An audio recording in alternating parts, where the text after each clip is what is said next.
Assalamualaikum Beraya. Masih di Kampung Sukamana, Desa Simpen Kidul, Limbangan, Garut. Alhamdulillah teka rasanya puasa teh geus nincak 20 genep poe. Ayeuna kuring rek ngajajabkeun ieu kue pesanan. Jadi pan kamari kuring teh ngopromosikeun kue menang jieunnan pun lanceuk nya. Tah aya nu mesen, ayeuna teh tinggal nganterkeun ka nu mesenna. Tapi sampai dianterkeun orang sorti hiji si aya nu kaliwat atawa aya nu sarupa kuehna. Marane semoga can ieu kue lebaran. Kue anu rata-rata ayana teh pas lebaran hungkul, bener teu? Ieu orang Sunda mah nyebutna teh kue seprit, kastengel, kue keju, putih salju. Tah ieu geus disortiran ieu sakirana geus komplit, hayu urang jajabkeun. Cek kuring mah tiara cookies teh enak pisan. Jadi si kuehna teh ngeprung teu bantet.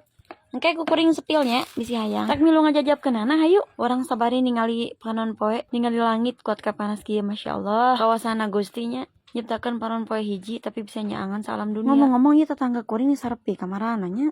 Sigana maker nyarian kue lebaran. Biasa geuning di lemur mah lamun ari akhir puasa teh loba nu barang jieun. Ninda Pro, Ragini, Raginang, Saroja, Opak, Wajit, Simping, bolo ketan mah, bolo pisang mah, bolo kukus mah, sagala dijieunnya anu aya. Pokona mah lebaran istimewa soalna kan loba tamu. Kulantaran geus nepi, sakiheula we nya. Assalamualaikum Beraya.